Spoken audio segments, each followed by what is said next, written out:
Hello friend, welcome to my channel गधा method. मैं हूं केदार। आज हमने पढ़ेंगे एक्टिव पैसिव वॉइस का एपिसोड 2। इस एपिसोड में हमने छोटा छोटा करके छोड़ रहे हैं। पहला एपिसोड में हम यहीं तक पढ़े थे और इसी से शुरू करते हैं। इस एपिसोड में बड़ी मदद होगा आपको। एसएससी सीजीएल आगे हैं, सीएचएसएल भी आ गया और धीरे धीरे एग्जाम होते जाएगा और आपको भी मदद मिलते जाएगा। और जो लोग न्यू एसएससी बैच और सीएचएसएल बैच और सीडीएस बैच में ज्वाइन करना चाहते हैं, नीचे स्क्रोलिंग किया जा रहा है नंबर से कांटेक्ट कर सकते हैं। बहुत बच्चे एडमिशन ऑलरेडी कर चुके हैं। सर लिखा गया present, past, perfect, progressive. Sir ये जो लिखा गया प्रेजेंट हो चाहे पास्ट हो, परफेक्ट प्रोग्रेसिव क्या है ना। जब हाब का साथ बिन प्लस आईएनजी आता है, हाज का साथ बिन प्लस आईएनजी आता है, हार्ड का साथ बिन प्लस आईएनजी आता है, इसको हम पास्ट परफेक्ट प्रोग्रेसिव बोलते हैं या प्रेजेंट परफेक्ट प्रोग्रेसिव बोलते हैं। जैसे मैंने एक एग्जांपल दिया, I have been writing a story. जब बीन ऑलरेडी यूज हो चुका है, इसका कभी भी पैसिव नहीं होता है। सबका पैसिव होता है। पास्ट परफेक्ट तक, प्रेजेंट परफेक्ट तक पैसिव होता है। वहां पे क्या होता है, अगर हार्ड देगा तो इस साइड में हम लोग हार्ड बीन कर देते थे, बट यहाँ पे ऑलरेडी बीन यूज हो चुका है, इसलिए इसका पैसिव होगा नो पैसिव। इसको थोड़ा ध्यान दीजिएगा। नेक्स्ट क्वेश्चन करें। इसका नेक्स्ट फॉर्मेट हम आगे बढ़ते हैं, जिसका नाम आप देते हैं मोडाल्स। सर ये बड़ी इंपॉर्टेंट है। मोडाल मतलब आप लोग जानते हैं दुनिया में 13 होते हैं। विल, साल, में, माइट, कैन, कुड, यही सब।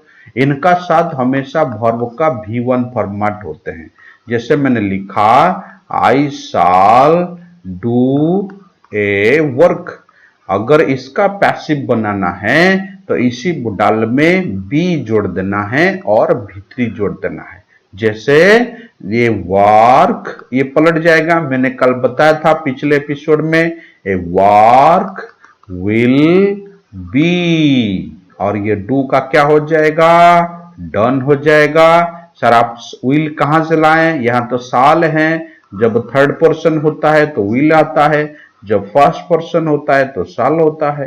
लास्ट में क्या जोड़ देंगे, बाय मी जोड़ देंगे। यही काम मैं यहां बता रहा था। क्या बता रहा था ना, विल, साल कोई भी मोडाल होगा, इसमें बी जोड़ देना और मेन भर में आपने V3 जोड़ देना। देखिए मैंने वही क्वेश्चन आपका सामने लेकर आया पढ़ाने का टाइम में, जो क्वेश्चन में दिक्कत होती है और बार बार पूछता है। चिल्ड्रेन कुड यूज, देखो कुड ऑलरेडी है तो कैन कुड को चेंज मत करना। विल, साल चेंज हो सकता है, साल का जगह पे विल हो सकता है, विल का जगह पे साल हो सकता है।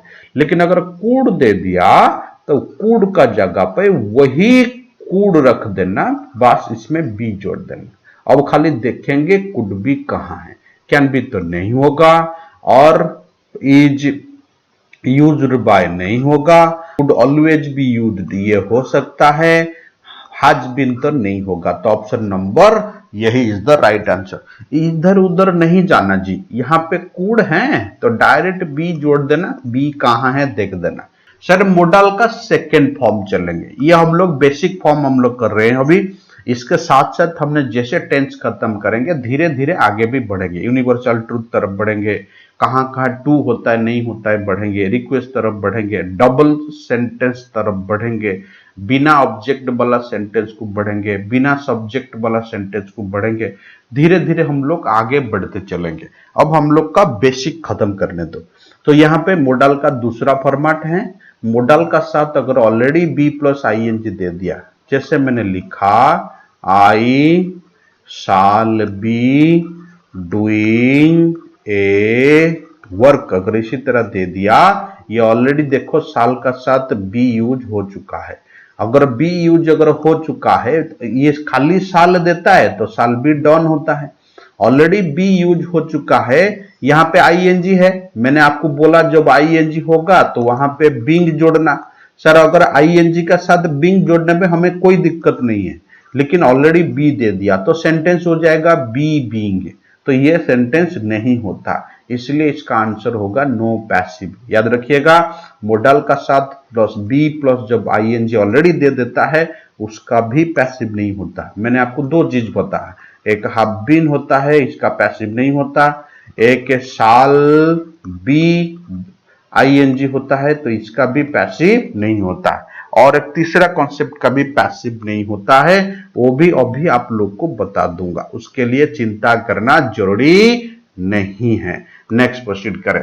ये मोडल का थर्ड फॉर्मेट है। मैंने बोला अगर खाली हैव देगा तो हैव बीन जोड़ देंगे और भीतरी जोड़ देंगे, कोई बात नहीं।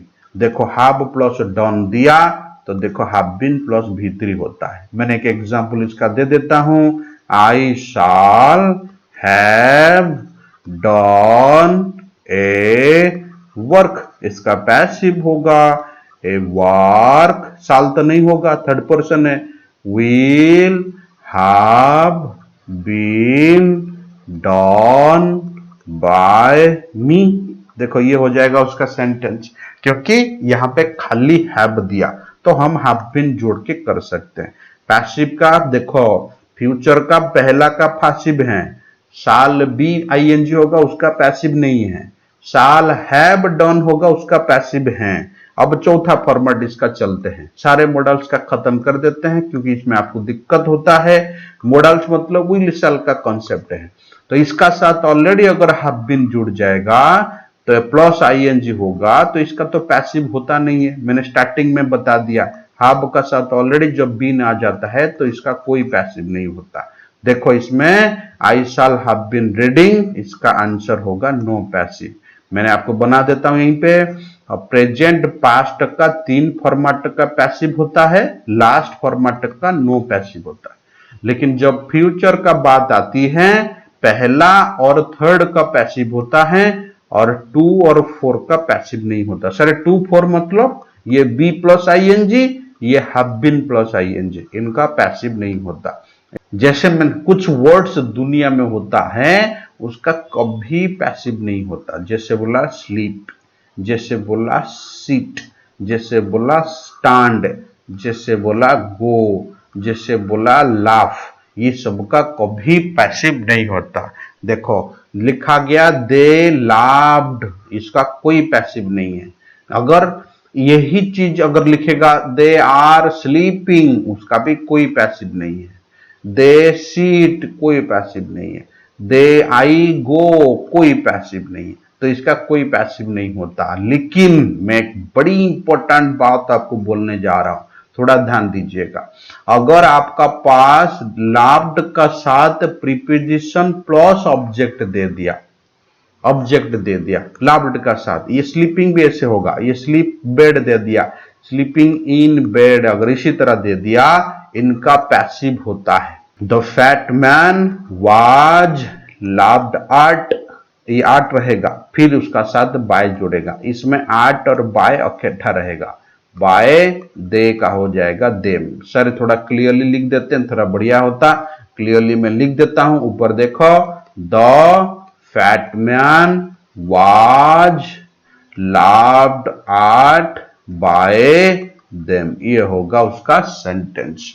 तो इसमें ध्यान दीजिएगा, हम लोग को खाली पढ़ाया जाता है, इस लोगों का कभी पैसिव नहीं होता। बट मैंने पिछले बार एसएससी सीजीएल में देखा था, ये क्वेश्चन था they laughed at the fat man, हम ये फैटमैन नहीं था, यहाँ पे टीचर था, मैंने फैटमैन जोड़ दिया। बट लोगों को पता है लाफ्ड एट आएगा तो नहीं होता पैसिव, इसलिए नो पैसिव मार के आ गए। लेकिन अगर खाली लाफ्ड एट दिया तो इसका पैसिव नहीं होगा, लेकिन आगे अगर ऑब्जेक्ट दे दिया तो इसका पैसिव होगा जी, पक्का होगा। चलिए मैंने और एक एग्जांपल इसका आपको दिखा देता हूं ताकि आपको समझ में आ जाए। लिखा he has not slept in the bed, देखो स्लीप का ये स्लेप्ट हुआ, ये कहां से आया ना, स्लीप से आया। मैंने अभी बताया था स्लीप का कभी पैसिव नहीं होता है, लेकिन यहां पे देखो प्रीपोजिशन प्लस ऑब्जेक्ट दिया है, तो ये प्रीपोजिशनल ऑब्जेक्ट जब देता है तो इसका पैसिव होता है। इसका पैसिव क्या होगा ना, देख लेते हैं। देखो हैज है तो हैज बीन होना जरूरी है, हैज बीन इसमें है, has not been, had not been इसमें है, और इसमें क्या लिखा गया, बेड हैड बीन स्लेप्ट नहीं होगा, और यहाँ पे लिखा had not been, has been लिख दिया तो ये सेंटेंस हो जाएगा। चलिए मैं हैज बीन लिख देता हूं, तब आपको सेंटेंस पता चल जाएगा। यहाँ पे हैज नॉट बीन है, यहाँ पे हैज नॉट बीन तो और कहीं है ही नहीं, तो यही होगा। थोड़ा सोच समझ के मारिएगा, ये सारे नहीं होगा क्योंकि हैड का कॉन्सेप्ट ही हमें नहीं चाहिए। हैज है तो हैज में खत्म करेंगे। मैंने आपका ज्यादा टाइम नहीं लूंगा, छोटा छोटा एपिसोड करके छोड़ूंगा ताकि आपको भी अच्छे लगे और आपका एग्जाम में काम में आ जाए। अगर आपका पास से डू हुआ, अगर आपका पास डिड हुआ, अगर आपका पास डज हुआ, इसका डायरेक्ट वर्ब आप इज आम आर में मारिएगा। इज आम नहीं तो आर मारिएगा, जिसको हम बी का साथ कंपैरिजन करते हैं। जैसे कि यहां पे देखो मैंने वही लिखा, यूज इज, वाज, वेयर, आम, आर इन प्लेस ऑफ कौन सा ना डू, डिड और डज ड्यूरिंग पैसिव, ये लिखा गया। नेक्स्ट, आई डू स्टडी, यहाँ पे डू है, कोई चिंता करना जरूर नहीं है, यहाँ पे इज आम आर से कोई एक ले लो। तो कैसा सेंटेंस होगा, स्टडी इज डन, ये होगा सेंटेंस, क्योंकि ये डू का जगह पे सीधा इज आप मार के निकलिएगा, इसमें टाइम वेस्ट ना करिएगा। सर अगर आपका पास क्या क्या रहा, अगर आपका पास कुछ वर्ड ऐसे होते हैं जो बाय का जगह पे टू लेते हैं, आट लेते हैं, विथ लेते हैं, इन भी लेते हैं, हम लोग अभी देखेंगे कौन सा वर्ड ऐसे लेते हैं। अगर आपका पास सेटिस्फाइड होता है, उसका साथ विथ लगाते हैं हमेशा, जैसे बोलते हैं आई am very satisfied with my teacher, इसी तरह सेंस में। दूसरा वाला, अगर आपका पास नो दिया तो हम बाय नहीं लगाते हैं, टू लगाते हैं, he is known to me, इसी तरह। फीलिंग्स अगर होगा हैप्पी, सैड, अगर पर्सन आ गया I am very happy with my girlfriend, तो यहाँ पे विथ का साथ हम यूज करेंगे। अगर इसी जगह पे बिहेवियर आ गया फीलिंग का साथ, तो उसका साथ हम विथ हटा के आट लगा देंगे। पर्सन आएगा तो विथ रहेगा, पर्सन का अलावा कोई भी आएगा तो आट रहेगा। पर्सन और थिंग एनिमल के लिए भी हम यूज करते हैं with. I am happy with you, देखो ये पर्सन है। I am happy at your work, देखो ये पर्सन नहीं है। लिविंग एनिमल्स और पर्सन होगा तो विथ यूज करेंगे, अगर और कोई होगा तो यहाँ पे एट यूज करेंगे। इंटरेस्टेड, अगर आपका पास इंटरेस्टेड होगा तब हम इन यूज करेंगे। अगर वेक्स होगा तो वेक्स आर्ट भी होगा, विथ होगा, क्योंकि ये फीलिंग्स है तो इरिटेटिंग सेंस में यूज करते हैं। तो अगर पर्सन होगा तो विथ, नहीं होगा तो आर्ट। शॉक्ड आर्ट हमेशा होता है, shocked art, I am shocked art you. और लाभ पे हमेशा अपना साथ एट लेता है, और ये रेगुलर वर्ड है। अब हम इसको लेके एक दो क्वेश्चन करा देंगे ताकि आपका डाउट क्लियर हो जाए। मैंने पहला क्वेश्चन क्या लिखा, आई नो हिम, देखो नो का साथ बाय मत लगाना, हमारा मेन मकसद है कहां बाय हटा के हमने दूसरा वर्ड यूज करते हैं। तो हमने क्या लिखेंगे, he is known to me, ये होगा उसका आंसर, बाय मत लगाना। Sachin Tendulkar is very popular, ये क्वेश्चन पूछता है, वेरी पॉपुलर मतलब ऐसे होगा सचिन तेंदुलकर इज, तो यहां पे आपने वेल नोन बैठा देना। सेंटेंस क्या होगा, Sachin Tendulkar is well known to everyone और एवरीबॉडी, ये आप लगा सकते हैं। नेक्स्ट प्रोसीड करें। एनोए मैंने अभी बताया था, यहाँ पे पर्सन है तो आप विथ जोड़ सकते हैं, आई एम अनोएड विथ हिम, और ये कोई दूसरा चीज होगा तो हम यहाँ पे एट यूज कर सकते हैं। नेक्स्ट वाला, तो एग्जाम सॉक्ड मी, तो इसको कैसे करेंगे ना, ये पास्ट में है तो होगा आई वाज सॉक्ड एट, क्योंकि ये उसका प्रेयर्ड वर्ड है, द एग्जाम, ये होगा इसका आंसर। क्लियर। नेक्स्ट वाला और भी एक दो क्वेश्चन मैंने आपके लिए रखा ताकि आपका डाउट बढ़िया से क्लियर हो। Satisfied everyone, she satisfied everybody, तो सेंटेंस होगा सेटिस्फाइड विथ, तो क्या होगा, एवरीबॉडी वाज, क्योंकि एवरीबॉडी के साथ वाज आता है, सिंगुलर है, was satisfied with Sita. This is the concept. सोच समझ के मारिएगा, इधर उधर का बात आप लोग नहीं मारिएगा। नेक्स्ट वाला, द न्यूज प्लीज्ड राम, तो हम लोग प्लीज का साथ लगाएंगे, तो कैसे लगाएंगे ना, Ram was pleased with the news, ये होगा उसका आंसर। ये क्वेश्चन आपको पूछता है, मैं फालतू क्वेश्चन कराने का मेरा कोई इरादा नहीं है। जो चीज आपको पूछता है मैं रेगुलरली उसी का ऊपर कंसेंट्रेट कराता हूं ताकि आपका काम में आ जाए। अब हम थोड़ा आगे बढ़ते हैं, इस कंसेप्ट को हम लोग चेंज करते हैं। अब हम लोग कहां चलेंगे, अब हम लोग कहां चलेंगे ना, यूनिवर्सल ट्रूथ तरफ चलेंगे। सर यूनिवर्सल ट्रूथ क्या है ना, आप लोग जानते हैं sun rises in the east, इसी तरह तो मैंने यूनिवर्सल ट्रूथ को कैसे लिखा मैंगो टेस्ट श्योर। अगर मैंने इसको कन्वर्ट करूंगा तो होगा मैंगो इज श्योर, इसको याद रखिएगा, व्हेन इट इज टेस्टेड, ये होगा उसका answer. Mango is sure when it is tested.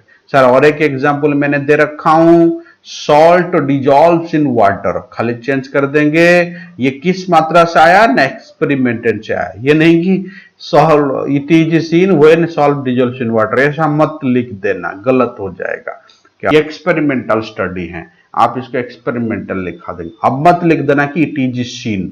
अगर कोई बोलेगा एम्प्टी वेसल साउंड्स मच, तो यहां पे इट इज सेड, ये कहावत है, कहा जाता है। तो इसी तरह नेक्स्ट इसी रिलेटेड एक क्वेश्चन मैंने रखा आपके लिए, कैसे लिखेंगे ना, क्विनाइन टेस्ट बीटर्स, ये 2000% कम से कम 200 बार किसी ना किसी एग्जाम में पूछ चुका है।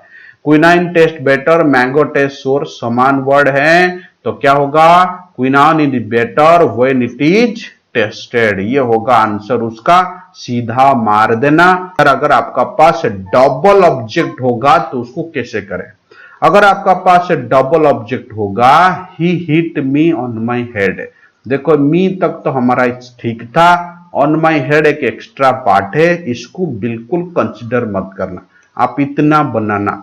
तो क्या होगा सेंटेंस ना, होगा आई, ये हिट किस में है ना, पास्ट में है। आपको कैसे पता चला ना, इसमें एस लगा देता ही का साथ तो प्रेजेंट में होता, एस नहीं है मतलब पास्ट में है, तो होगा आई वाज हिटेड, नहीं हिट का वही फॉर्मेट होता है, I was hit by him on my head, ये होगा उसका आंसर, वेरी सिंपल। नेक्स्ट वाला, Kedar sir taught us English, आप इसको दो तरीका से कर सकते हैं, एक तो होगा English is taught us by Kedar sir, नहीं तो होगा we are taught English by Kedar sir. मैं दो बार लिख देता हूं, English is taught us by Kedar sir, नहीं तो होगा we are taught English by Kedar sir. ये दोनों को दोनों सही है, दो ऑप्शन आपको मिलेगा, और ये रेगुलर क्वेश्चन है, मैंने बार बार बोल देता हूं, ये क्वेश्चन आपको दो बार पूछेगा, दो रेगुलर है, दो तरीका से हो सकता है, आइदर इंग्लिश शुरुआत में ले लो, नहीं तो वी को शुरुआत में ले लो, दोनों को दोनों सही है। और एक लिखें, he gave me some chocolates in your bag, ये भी दो बार हो जाएगा, आइदर तो क्या लगाएंगे ना, I was given some chocolate in her bag, by him जोड़ सकते हैं यहां, by him in her bag, नहीं तो कैसे लिख सकते हैं ना, some chocolates were given to me, क्या होगा इस सेंटेंस में यहां लिख देता हूं, some chocolates were given to me by him, ध्यान दीजिएगा, some chocolates were given to me by him, और उसका बाद क्या होगा ना, बाय हिम, उसका बाद जो रेस्ट पार्ट है, इन हर बैग इधर जोड़ देना, ये होगा उसका कंसेप्ट। सब कुछ समझ में आ रहा है, मैं आपको दिमाग खराब करने का कोई मकसद नहीं है। नेक्स्ट वाला, सर क्या लिखे ना, एक एग्जाम्पल दे देते हैं, a bullet in chest is adored by the brave. Is bullet in chest is adored by the brave. यहाँ पे बाय द ब्रेव है, ऑलरेडी बाय द ब्रेव मतलब जो बाय लेता है वही सब्जेक्ट बन जाएगा। द ब्रेव इज एडेड है मतलब प्रेजेंट में है, तो हम लोग को जानना पड़ेगा द ब्रेव सिंगुलर है ना प्लूरल है। मैंने ये बोल चुका हूं कल, ब्रेव है, ब्लाइंड, रिच, पुअर, ये इज लेते हैं। अगर द लग जाएगा तो ये आर ले लेंगे, तो हम लोग को वही देखना है। देखो यहाँ पे एडोर्स हैं, यहाँ पे एडोर है, एडोर्ड तो नहीं होगा, रही बात एडोर है। देखो वर्ब में हमारा आंसर निकल गया, इधर उधर पढ़ना भी जरूरत नहीं पड़ा, लेकिन थोड़ा सोच समझ के देखिएगा, क्योंकि द ब्रेव का साथ इज नहीं होता है, हमेशा क्या होता है, आर होता है। थोड़ा आराम से मारिएगा, सेंटेंस बन जाएगा। नेक्स्ट देखते हैं और क्या क्वेश्चन है। माई टीचर गेव मी, यही double object, I was given होगा, नहीं तो a journal was given to me होगा। देखो I was given a journal by my teacher to be read, to be read वहां टू बी दोबारा मत बनाना, टू रीड खाली बना देना। I was given a journal by my teacher to read, ये होगा सेंटेंस। क्योंकि ये ऑलरेडी पैसिव बन गया ना, तो इसका बाद और पैसिव बनाना जरूरत नहीं है, ये सिंगल पैसिव बनेगा, क्योंकि ये एक ही सेंटेंस है, दोबारा पैसिव बनाना जरूरत नहीं है। अगर एंड आ जाता बीच में तो दो बार पैसिव बनाते। मैंने इसका ऊपर पढ़ेंगे हम लोग, एक टॉपिक करेंगे, अभी थोड़ी देर में करेंगे। नेक्स्ट और क्या लिखा गया, now we are taught English here. देखो ये तो डायरेक्ट लिख दिया, एक लिखेगा we are taught English here, तो ये ऑलरेडी पैसिव में है, तो अगर ऑलरेडी पैसिव में है तो यहाँ पे हियर मतलब सब्जेक्ट मिसिंग है, तो इंग्लिश इज टॉट हियर मत बना देना, क्योंकि ऑलरेडी पैसिव में है। कैसे पता चला, ना आर प्लस V3 में है, तो सिंपल सेंटेंस कर देना। तो ए लेडी टीचर्स नहीं होगा, क्योंकि जब भी कोई नाम नहीं देता तो हमारा पास हमेशा हम जेंट्स को ही प्रिफर करते हैं, ही को प्रिफर करते हैं, तो यहाँ पे होगा a teacher teachers us English here, तो होगा इंग्लिश इज टॉट, नहीं तो वी आर टॉट। इसी तरह क्योंकि वी है मतलब ऑस होना जरूरी है, तो इसीलिए option number A is the right answer होगा। नेक्स्ट क्वेश्चन करें, आगे वाला क्वेश्चन क्या दिया देख लेते हैं।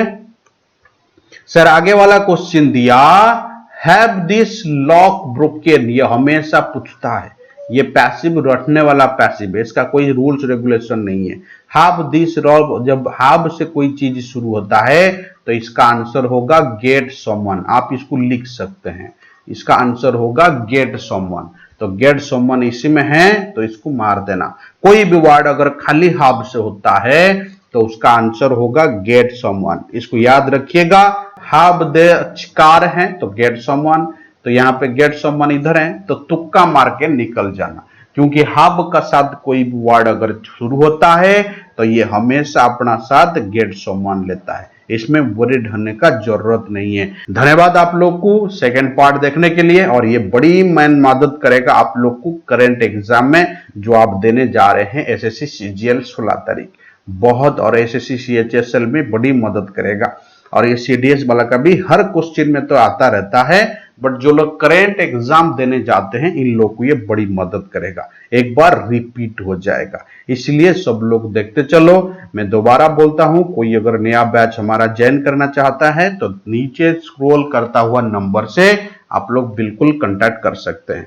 धन्यवाद, तब तक के लिए स्टे ब्लेस्ड, जय जगन्नाथ।